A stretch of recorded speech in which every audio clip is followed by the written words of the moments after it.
All right, what's up, guys? This is Super Mike 2164. Press the like, press the share. Make sure you guys share this. I'm going live because, the thing is this Black folks, we're going to have to understand something in this country. Okay, when you get accosted by these authorities, okay, they are organizations, okay, and they are filled with people and systems that have no problem with hurting you. All right. These folks have all sorts of, you know, resources that they use and to crush, individual families, and people feel like they have no hope. And this is something that we have survived under. Like you said, if we look at a lot of the towns that we have built and the progress that we've made, we know that they when they see fit, they try to destroy what we have. So what ends up happening is we have to come together in order to protect ourselves. Then sometimes we get lazy, we drift apart because it looks like we got it good. And then, we realize that we still need each other because we are a group. We are a unique group of people, and we're going to have to come together. Uh, groups, individuals cannot protect their rights against groups. You have rights, but you can't protect them. So that's why you need your family. That's why you need your brothers and sisters. That's why you need your community. And so you can't just come to the community, should not just come to the community just when you have um, your problem, but you should come when, you should assist, you know, when members are having a problem. And right now, I'm noticing that these white folks, they're feeling real bold. They are very emboldened to just be taking black children away. So we got this black family that's in Texas, in DeSoto, Texas. We know that these white supremacists up in these hospitals that love to get black people, kill them, set us up. They love to, you know, just traumatize our women when they're having babies because the enemy doesn't want us to have children. And so, since we're still having children, they want to create all sorts of reasons to C-section black women, which traumatizes the sister, traumatizes the family. Very unnecessary procedures. Most cases, C-sections used to be very, rare emergencies, but it seems they're doing these C-sections just off the rip, which just is unnecessary, and it's traumatizing our women. It makes our women, pushes them to want to tie their tubes, not want to have children. And also it's pushing them to have home births, which are actually safer and better. That's what we used to have before we were convinced that white ice was colder. This is how they're attacking us. This is a warfare attack. These people, we know the statistics. Black women, regardless of your income, regardless of whatever's going on, you go to this hospital, you liable to come up dead. And it's a damn shame. What's up, Brother Speak? Brother Speak, and this is shout out to Brother Speak. Brother Speak is the one that brought this to my attention. He did a very good job. Yeah, go over to Brother Speak's page. I'm about to actually post a link to what you did, Brother Speak, because that was very good. You did a very good job, brother. But I want to go over this as well because I want people to see this as well because this is what we got to do. We may not have real big pages, but at the same time, we do have a voice. We got to use our voice, and guess what, guys? It's your job to share it. Whoever's listening to this, it's your job to use your resources and share it. You see what I'm saying? because the situation is this: you don't have a backup. That white man, he can get on this is a doctor that came out here, uh, decided that these people needed some learning. And this immigrant doctor, who's probably raised up in India, can come over here to black folks who was born and raised, their parents born and raised, their parents born and raised, right here in the good old USA. This man can come over, have his authority respected, call the cops on a black mother who wasn't even his patient. So yeah, y'all go over there to Brother Speaks. Y'all click that link. Check out Brother Speaks' response to this as well. But this is what we got going on. Also, I wanted to touch on. So I'm just going to read it real quick, and then I want to go to this other story. This is a trend here. So Texas couple say CPS officials took infant in dispute over jaundice. They just take your kid.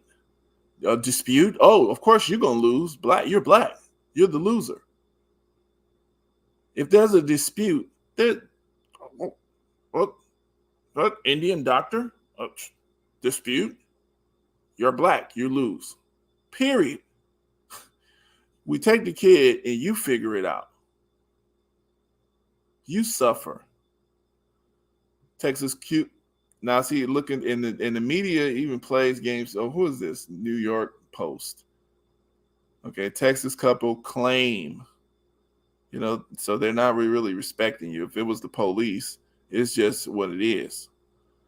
But this Texas couple claims state child protective services took their 2-week-old baby Mila after a dispute with the doctor. This is not their doctor. This a doctor that they were going to go to, but they didn't go to. See how they frame this? But see, if you don't read other stories, you won't catch it. See, with a dispute with a doctor about the infant's jaundice. Now, the child's mother, Tamisha Jackson, 38 of DeSoto, says the family is going to court to get the baby back. When officials arrived, they're right. Officials are right. When officials arrived at the Jackson's Dallas home on March 28th to take the newborn, the couple claims. You see, this is, I'm just reading this story, but this is warfare. Then no, I'm not want to sign up for your crap, New York Post. The couple claims the paperwork erroneously named the baby's mother as another woman, and the person listed has a criminal record according to reports. The documents also refer to Rodney Jackson as the baby's alleged father. Instantly, I felt that they had stolen my baby as if I had home birth, as I had a home birth, and they were trying to say my baby belonged to this other woman. Tamisha Jackson said Thursday during the news conference. They put that weird. We've been treated like criminals, and that's far from the truth.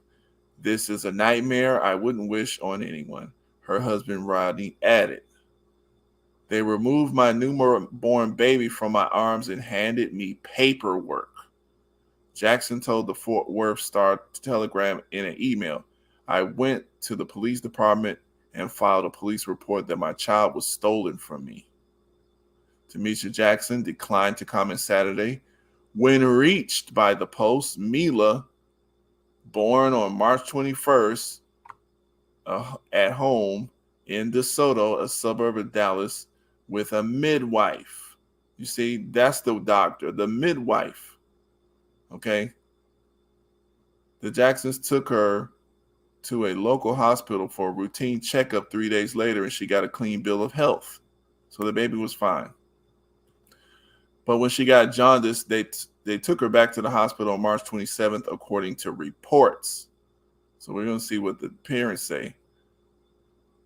While at the pediatrician, we were told that the levels are high and they will test blood and follow up. Tamisha told the Star Telegram. They follow up and said we need to admit the baby to the hospital. They know this was the one particular doctor. And let me get these pictures together. Hold on, guys, because like I said, I just want to make sure, I do a little something like Brother Speak did, because you did such a good job, Brother Speak. And I just want to make sure that we're going to go through a couple of things too. And I'm going to make it fairly quick, but I want to see this other story because we have another story inside of Tennessee where black folks can just drive from Georgia to Chicago and you end up with your baby gone. The dang on police just stop you for a traffic ticket and end up, confiscating your children. They do stuff like that. This is straight up racism, straight up no playing no more, nothing else. It's just straight racism. So we just need to understand this is what it is. Yup, let me hold on a second.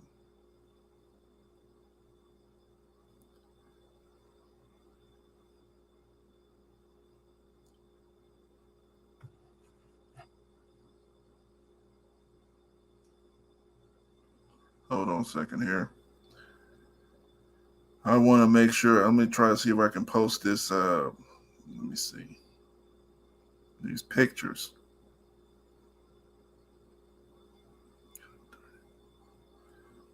Yeah.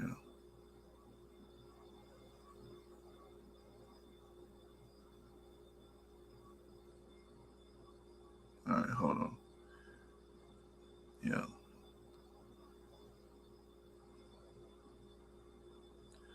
Let me see.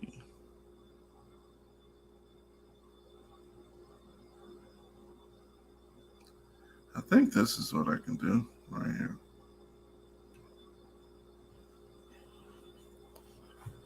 All right, so let's see. Let's see if this worked out.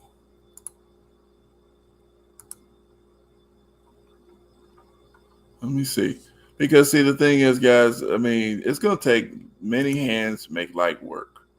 So this is the little doctor. That's his address, 3410 Fort Worth Suite, 370 Dallas, Texas. His name is. Let me type this into. This doctor's name is. Yeah, no problem, brother. No problem. Oh shoot, this is a pleasure. I'm getting you into the pro-black category. Brother Speak, he pro-black now. He just a real pro-black. He ain't one of those weirdos that pretend. You know how they got him over there on Sarnetta and sitting up there arguing, talking about medu netters, and that ain't even nobody worried about that stuff. They talking about medu netter. You can't get them to talk about no real deal, serious situation out here. What is this?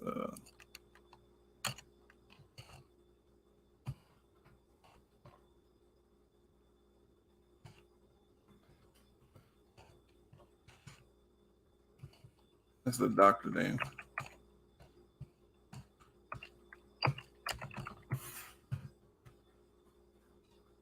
Yeah, I'm gonna try to find this nurse thing too because I know I had that. But yeah, I mean it's like y'all, who what's gonna happen? Now, do you go out there? What you do is you call these people, you demand that you get these children back, but it's also CPS because those once these people call them. So let's look at this real quick. Let's go into some more of this here. Let's get deeper into it. Let's get a little bit deeper into what's happening with this case. So the child was being loved. Let me see. All right. Now, Cheryl, the certified professional midwife who attended Mila's birth, said CPS has enough to do out here for kids that are really getting beat and abused. Now, they didn't really, in this story, they didn't really demonize the officials, the so-called officials, CPS, the police, but there was some very nefarious tactics being waged here against this family. And it's because of arrogance and it's because of power. It's a power play going on with this crap. So let's look at this here. Now, shout out to Texas. You see, these are the organizations that Black people need to, when they stand with your family in the heart. These are people. When you have, these are real organizations, okay? So NAACP is trash because they will stand against Black people receiving payments. Okay, so that lets you know there's trash. Over 100 years. You have a bunch of, educated, not real educated, educated, real darker, Black looking people. And they call themselves inside the NAACP. But what ends up happening is they make no progress because, well, I guess they got progress because it's still for the National Association for the Progress of Colored Folks, colored people. And so that's them colored because we're original people. But anyway, but organization like this has stood with this woman, AFIYA, AFIA Center. And I do want to check them out. We'll see.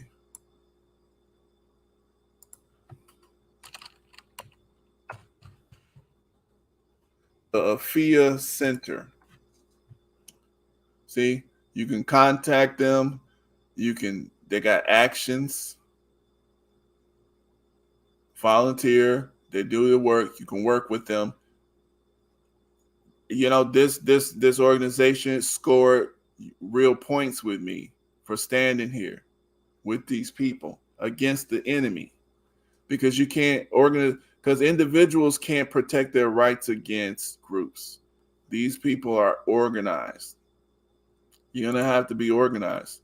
So organizations like this looks like we should probably support. Now, we do got to investigate a little more because we don't know the whole thing, because sometimes this reproductive justice is I'm not for killing kids, but we talking about people who want to keep their children. But we can go into it a little bit more. But I'm not trying to demonize the organization because they are standing with the family. So nothing's perfect, but let's keep it moving. All right.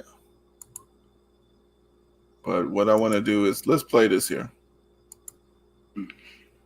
So real quick, I know that most time when we have these type of press conference, we have them in a more traditional fashion.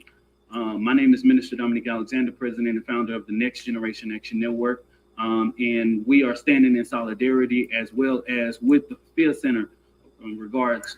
Okay, so Next Generation Action Network. So it sounds like they came off of Al Sharpton's, but they're trying to do something different. The Next Generation Action Network and the AFIA Center. So let's keep it moving. To the Jackson family. Let me speed this up a little. Will not be traditional. This will be this family expressing and talking about what they have encountered in the last couple of days. It's not for me to be able to articulate what the pain or what they have experienced. The Next Generation Action Network in the Field Center has put out information in the public to let you guys know, and I'm grateful for everybody to come. But I'm going to ask that everybody bear with this family and this mother, in this father, in this midwife, who you will hear from about this journey and how we come to this moment. All right, let's go. So here's this family.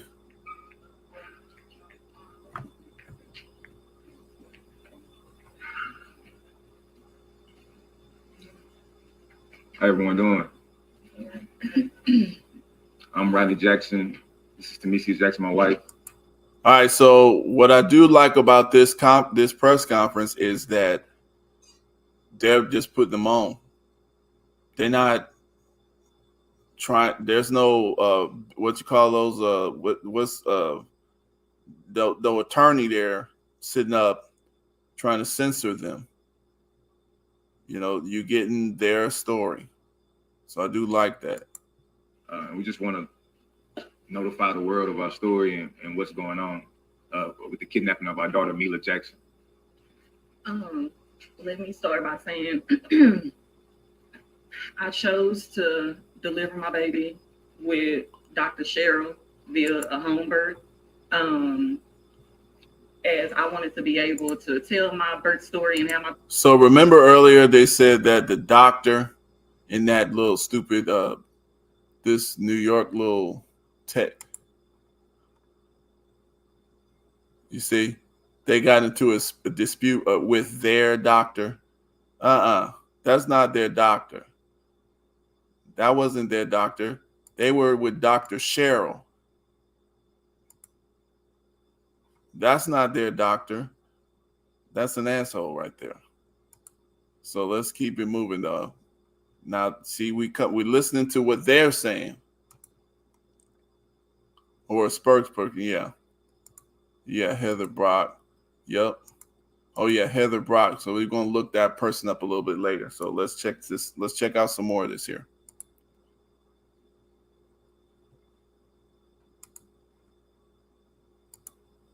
Birth story the way that I wanted it to be. I wanted to be at home and in comfort with my husband. And so I was able to do that on March 21st. I delivered my baby girl, Mila Jackson, at 5:28 in the morning at home with my husband and my midwife. It was a beautiful birth. She was perfect, 6 pounds, 9 ounces. 3 days later, we decided to take her to a pediatrician just for a newborn checkup. Within that visit, we were told everything is good. She looks great. The only thing is she has jaundice. Jaundice is a very common thing. Many of our family friends and family children have had jaundice. So we left that visit thinking everything was fine. A couple of hours later, the pediatrician called my phone and wanted us to direct admit Mila into the hospital. We told. Now, you know, I'll tell you straight up, my mother's last 3 children were delivered at home. My sister, who's, what is she? She's 30 something now.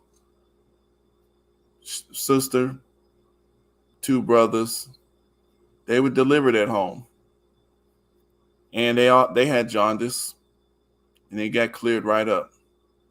So this is an excuse. I think that doctor, that pediatrician, they see the trend. They want to kill these black women. Now we know that the mortality rate for black women in these hospitals, regardless of their income levels, is horrible. So we're making moves to protect ourselves. So this is a point of battle. This is a fight. They're trying to keep you in this hospital so they can have access to chop you up, sell your organs, and make the money that they've been making. And they're losing money. And they got those bills. They got that insurance. They need you to come and make a visitation so they can bill that insurance. Okay? That's why that doctor wants that. He's looking at his business. You're just a piece of meat. And they need that meat. So him that we would get with our midwife as she's our care provider and figure out exactly what we wanted to do. Shortly after that, he texted my phone and gave me 3 options for taking care of Mila. We told him thank you and let him know that we would start those care options. Later that night around 11:30, he texted my phone and said that we are going against what he feel like we should do for our child. And if we do not admit her into the hospital immediately for jaundice, that he was going to call CPS. At 4 a.m., we're asleep. I'm asleep with the baby. My husband is asleep. Police officers are banging at our door with CPS. We let them know they have no jurisdiction and they needed to leave, which they did in that moment. An hour later, they came back with more officers, more CPS workers, a fire truck, and an ambulance demanding that we hand over Mila, saying that she is now in the care of CPS. We again told them to leave, which eventually they did. The very next day, our midwife reached out to the pediatrician, just letting him know that pretty much he has traumatized us. We were traumatized. We were woken up by police banging at our door at 4 a.m. and 5 a.m. And so after she gave him all the credentials that he was requesting from her, he pretty much said he was going to. So we lived life. We went to soccer. We did everything that you do on a Saturday and a Sunday. And then that Tuesday, my husband was walking our dog, and Constable is banging at the door. I'm inside with Mila. I call my husband and I let him know there's police outside. He immediately turns around and comes back to the house. He's met by 6 constables, pretty much demanding that he let them into our home, and they had a writ. And so my husband said he will not be allowing them to go into the home, but if they have a writ, they can do whatever it is that they need to do. He made sure not to block our front door or anything like that. Now, see, we're dealing with shock troopers, y'all. This is a army with weird rules. You know, we want that baby. Give it up. Why? Why is this happening? Why is this happening to Black families? Now, this particular family is fighting. Now we should be able to stand with people who are fighting. So I need everybody who sees this to share it and to share this story of this family. Now, I'm going to share this on our Facebook page too. Share this on our Twitter page. And I want y'all to do the same thing. You know, share this stuff.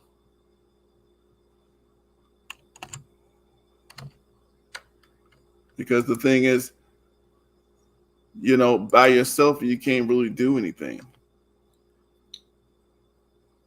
You see? So you have to do this stuff as a group. So let's let them. And I want y'all, and I'm pausing it here for a second, but I want y'all to see this here. And let me take one of me off. I'll remove that one. So let me show y'all this here. I need us to get this. This is not a joke. Here's a white man. Here's a white woman. Listen to what she say. They could get me in a lot of trouble, but I think it's important enough to say. I'm a labor and delivery nurse, and I treat my Black patients differently. I've seen nurses, especially labor and delivery nurses, online saying things like, I'm colorblind, I don't treat my patients any differently, meaning that they don't treat their Black patients worse than they treat their white patients. And here's why it's not enough to be a colorblind nurse in 2023. Because I know that in my specialty, labor and delivery, Black women are more likely than any other race to be harmed in pregnancy, childbirth, and beyond. The US is the worst place to have a baby if you're Black in the developed world. Why is this not happening anywhere else? Systemic racism. If you don't believe me, just Google James Marion Sims. So not only are Black women not believed about their pain, not believed about their symptoms, but also they may put off getting something checked out because they don't trust medical providers for good reason. So here's how I treat my Black patients differently.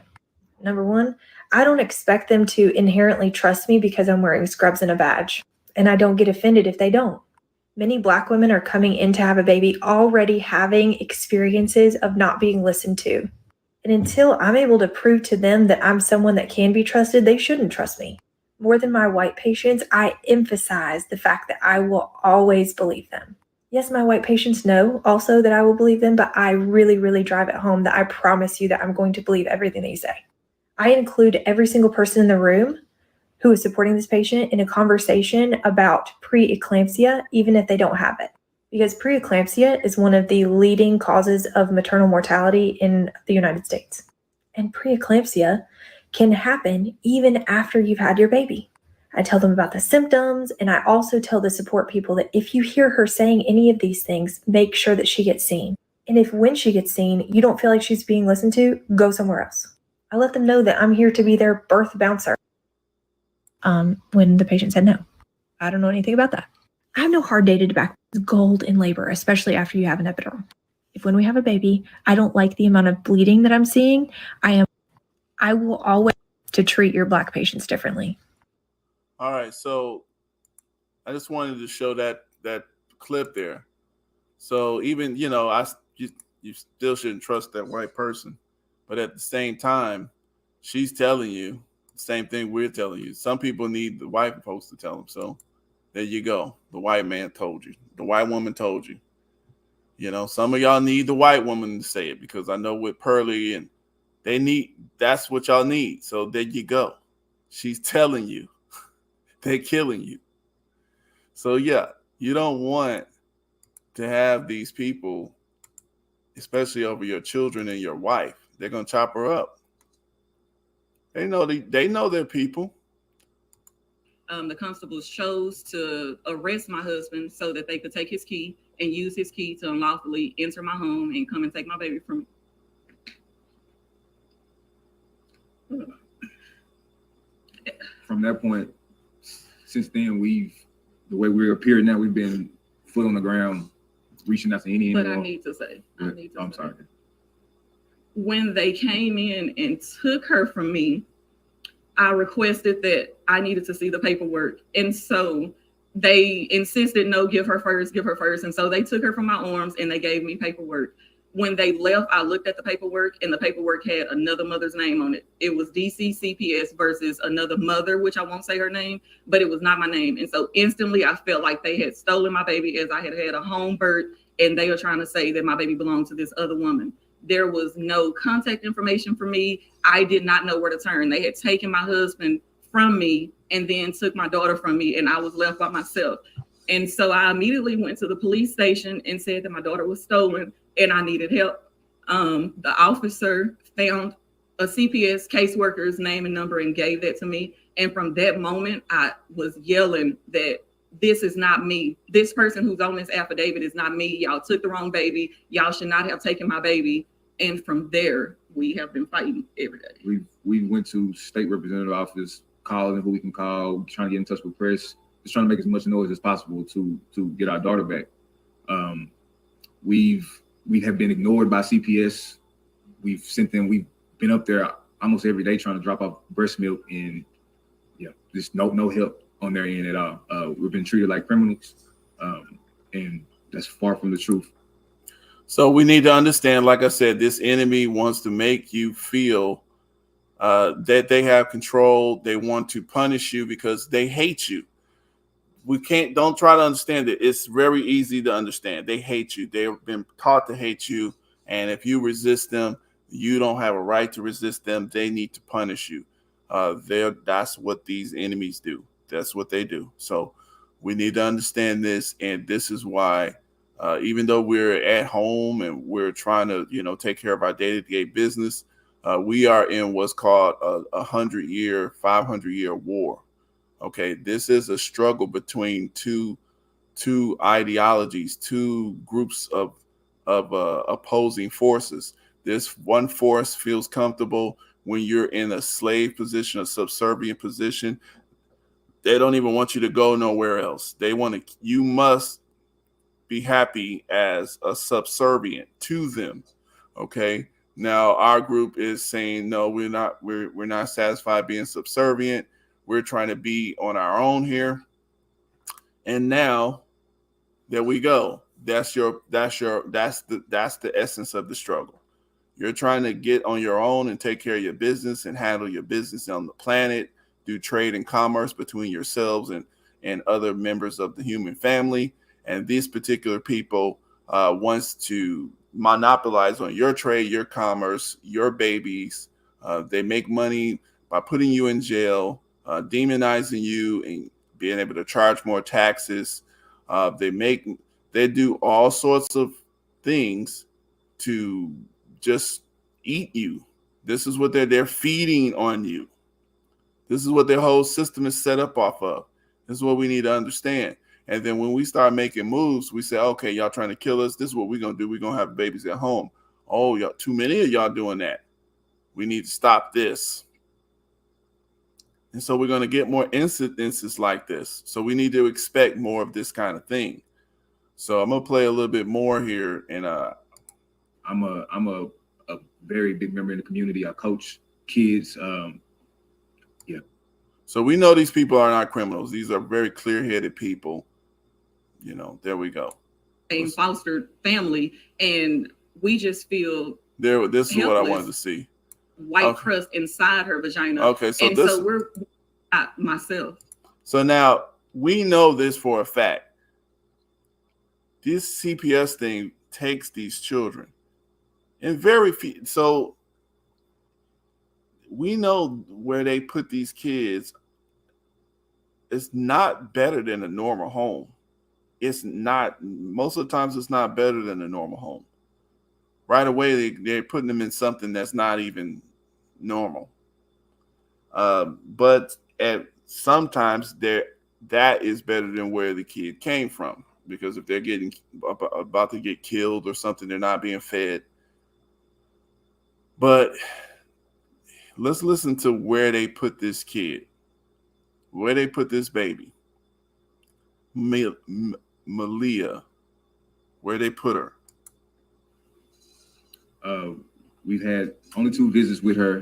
The most recent one yesterday, where we were towards the end of the visit, we were changing her diaper, and come to find out she has irritation on her private areas. We do further investigation and open her up, and she has what seems to be yeast or white substance. I have no idea what it is. Inside her vagina. And so we immediately bring this to the attention of CPS. They come in, and again, we just feel like criminals and everything. Hold on. CPS didn't know? See, they're supposed to be protecting, but this is a parent's job, is to protect their child. And this so-called CPS mess, they know when they're doing wrong. They know when parents are dope fiends, they smelling weed. They know when these people are not clear-headed people. What the question to me is, why are they even taking it this far? These people are good people. They're smart people, clear-headed people. Even if they're lying, they're smart enough to lie. Ain't nothing wrong with these people here. They got other children. Ain't nothing wrong with these people. There is nothing wrong with these people. And definitely, they know how to take care of their children. They got a house.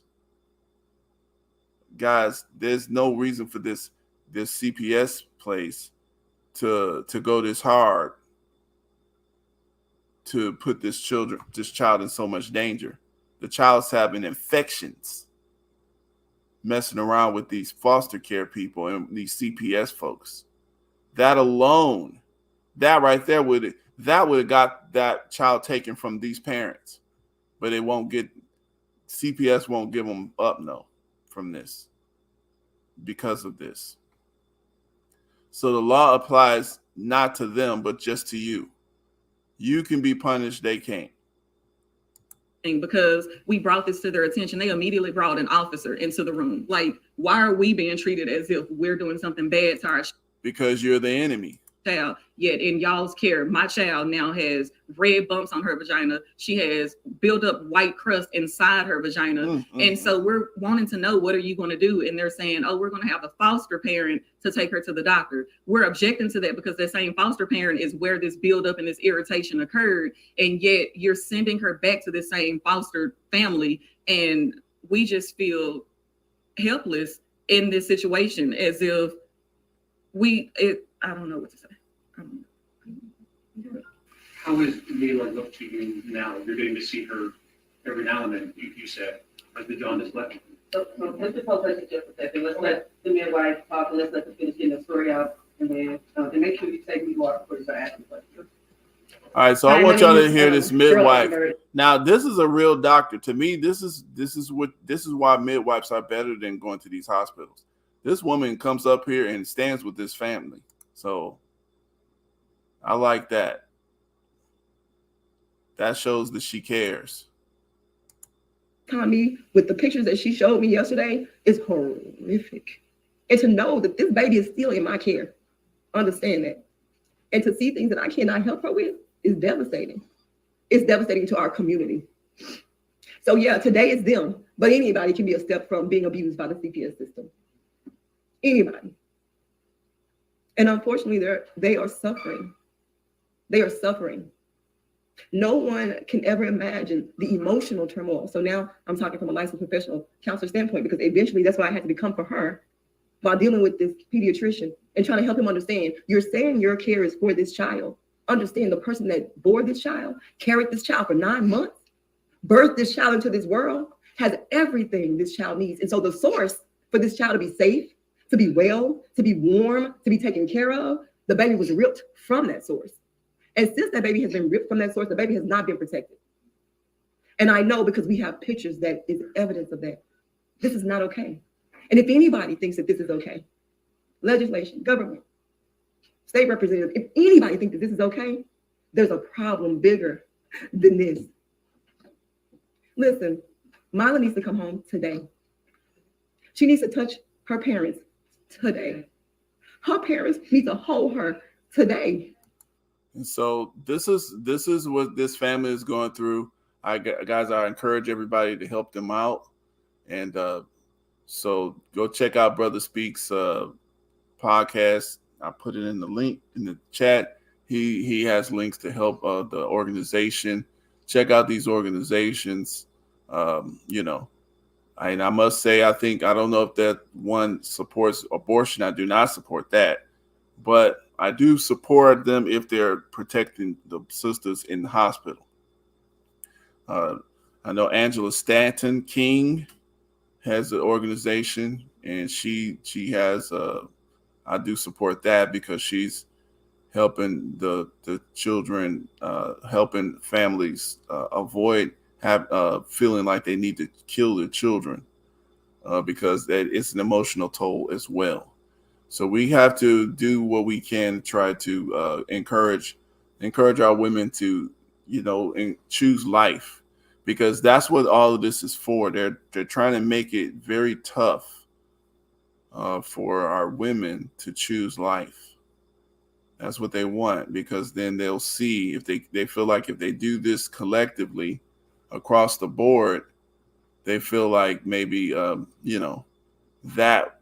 will make the women choose to kill babies more, or maybe they won't get pregnant, because that's what they really don't want. They just don't want us having babies. So yeah. So I want to show this this particular story too. I want to keep track on this. In Tennessee,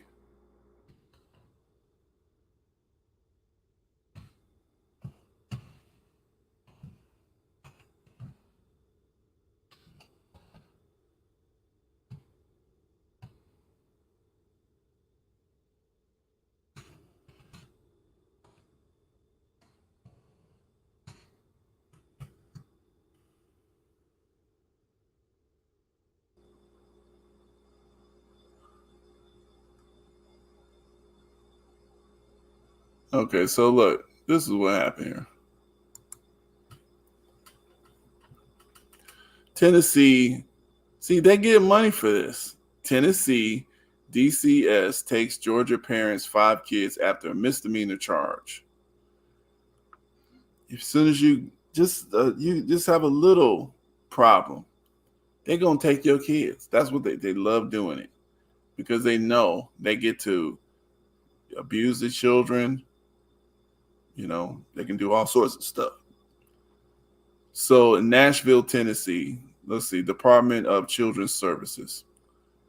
Nashville, Tennessee lawmakers and advocates, they're still pushing for this. Now, let's see, this is in March 17th. This was March 17th. So the advocates, they're pushing for the Department of Children's Services to return a Georgia couple's children after a traffic stop in February. So a month prior to March, and we're going to see if that happened yet.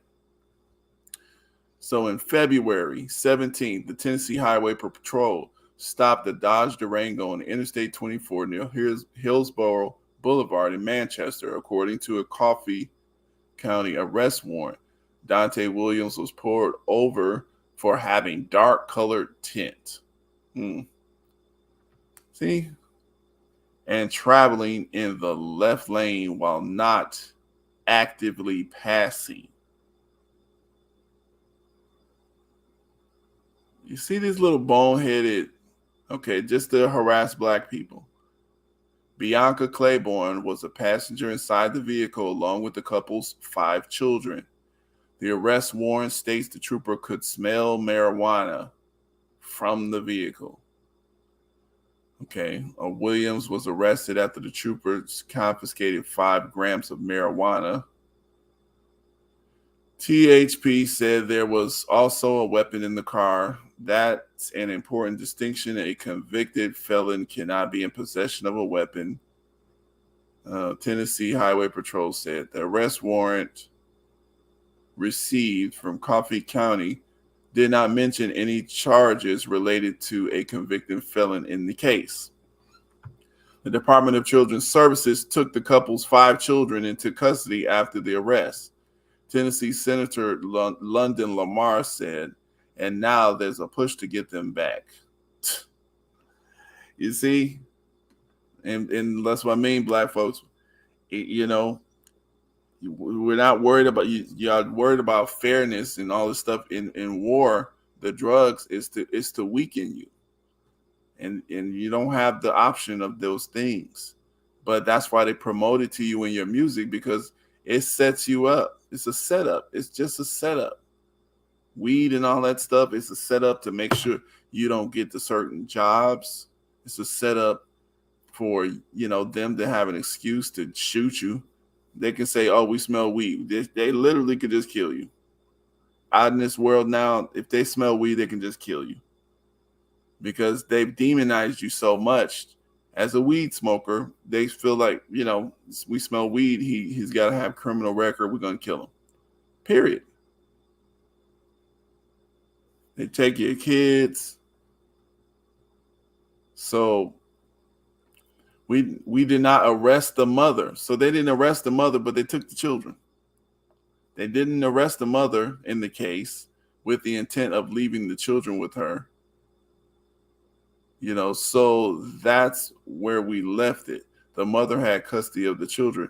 A month after the stop, Lamar says the children are still in DCS custody. It's something she doesn't understand, especially after the recent controversy involving the state agency and the lack of care for kids in the system. We have the worst foster care system in the country based on state reports, Lamar said. DCS is taking it upon itself to remove children who are not even citizens of their state. These people are from Georgia, and they got to play around in Tennessee. See? So, I just wanted to bring this quickly to everybody's, I just want to put this on my channel. We got to understand that these agencies are here to attack us. And, now we do have options. Yeah, we can bring heat on these people. We cannot help these doctors and these little nurses, these little places that, that these people, have. We don't have to go to these doctors. We don't have to go to these little people. We need to start supporting our own, health agencies. You got to start taking care of yourself, taking care of your body. You don't really want to put yourself under their knives as much as possible. So all of those woke ways of taking care of yourself, all of that stuff, we gotta look into those things. So that's all I want to put down here tonight. And thanks, guys, for checking this out. Super Mike out. Period.